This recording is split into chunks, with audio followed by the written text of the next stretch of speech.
Well, hello once again.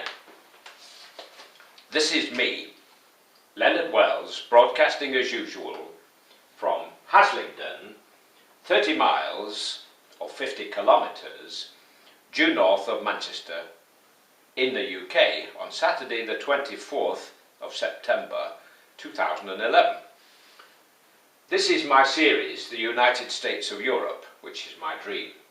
Alphabetically, we've been going through the 27 countries which currently comprise the EU, and in my last episode we looked at France. We're now going to look at Germany, much smaller country but by far the biggest population in Europe, 82 million people, and a very, very, very tough people indeed, as we've seen through history. They first caused the Romans a lot of problems. They found it difficult fighting the Germanic tribes, and several legions disappeared in the woods, in the forests of Germany, just vanished. They were annihilated.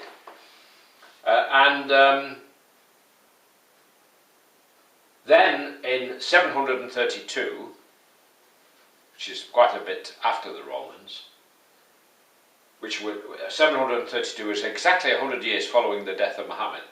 The Moorish armies, which was the armies of those nations which had adopted the Quran and Islam, and they crossed into Spain and conquered Spain and seemed unbeatable.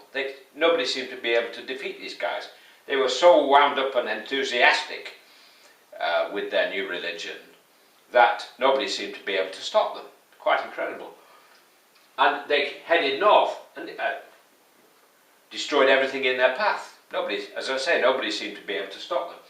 But in 732, a Germanic tribe, the Franks, led by a man called Charles Martel, defeated them just south of Paris, Poitiers-Tours, routed them, slaughtered them, so much so that the remnants went back down into Spain and never came back. And that probably stopped the spread of Islam over the whole of Europe, and eventually, of course, it would have gone over the whole of the world if it had taken over the whole of Europe and stayed, which it usually does once it gets into a country. That was 732. That battle has got into the psyche of many of the Muslims, and way down here in Palestine, some of the young people, when they throw stones at Israeli tanks in the modern times, shout, "That's for Poitiers." So they've not forgotten that but for that battle they think they would have ruled the world. So that was 732. Then, of course, we come up to modern times, and we come to the First World War and the Second World War in the 20th century. It took the entire world to defeat Germany twice. 4 years in the First World War and 6 years in the Second World War. The whole world. That's how tough they were.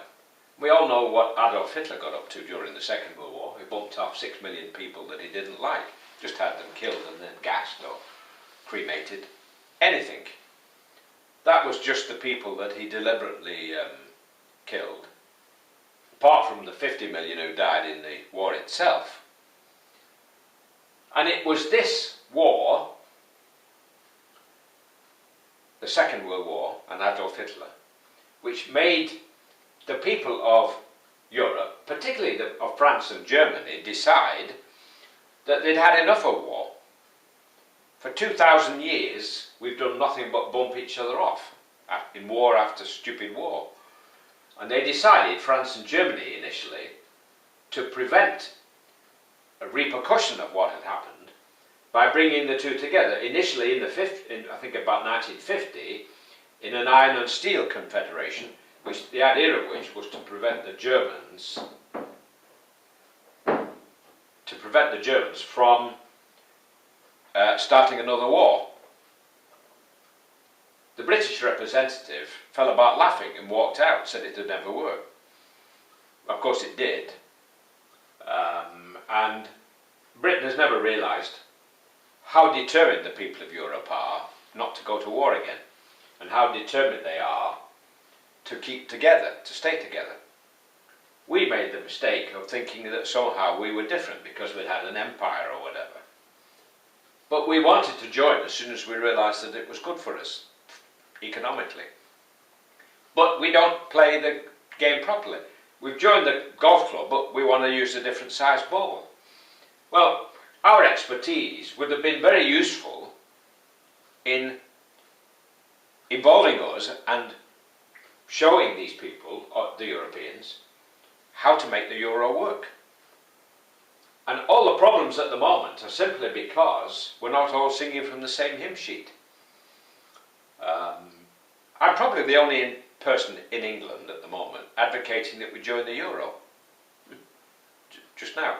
I've actually got a petition on the government petitions e-petitions website, asking people to vote to join the euro. So you've got to admit I'm an optimist, 70-year-old optimist. So coming up to date, Germany has a lady chancellor, Angela Merkel. She's a physicist, divorced and remarried, but no children. And she's doing rather well. She's not quite as fierce as Mrs. Thatcher was. Mrs. Thatcher seemed to use a handbag the way Baudelaire used a truncheon or a sword, whacking people over the head with it. Germany is very, very powerful economically. They make damn good machines, the Germans. And this was the problem. This was what brought about the euro, the fact that the German currency in the days before the euro was so strong, it caused all kinds of problems when currencies were going up and down against each other. We had problems, but we deny them now. We're guffawing about the euro's problems. But if we go back to individual currencies, we'll have the same problems all over again. Don't they remember the basket of currencies and Black Wednesday and all those terrible days? Devaluation, the pound in your pocket and all that? Easy to forget. Well, that's Germany. I could say an awful lot more about it, but next I'm going to talk about Greece, which is probably the other end of the scale, which everybody is blaming for the current problems in the Eurozone. So I hope I've not bored you with my little talk about Germany. Its history is so enormous and so powerful that you could talk forever about it. And it's produced some incredible geniuses. The wonder of Bach and Beethoven and Goethe, the poet. When we talked about France, all the artists, the Impressionists, wonderful paintings.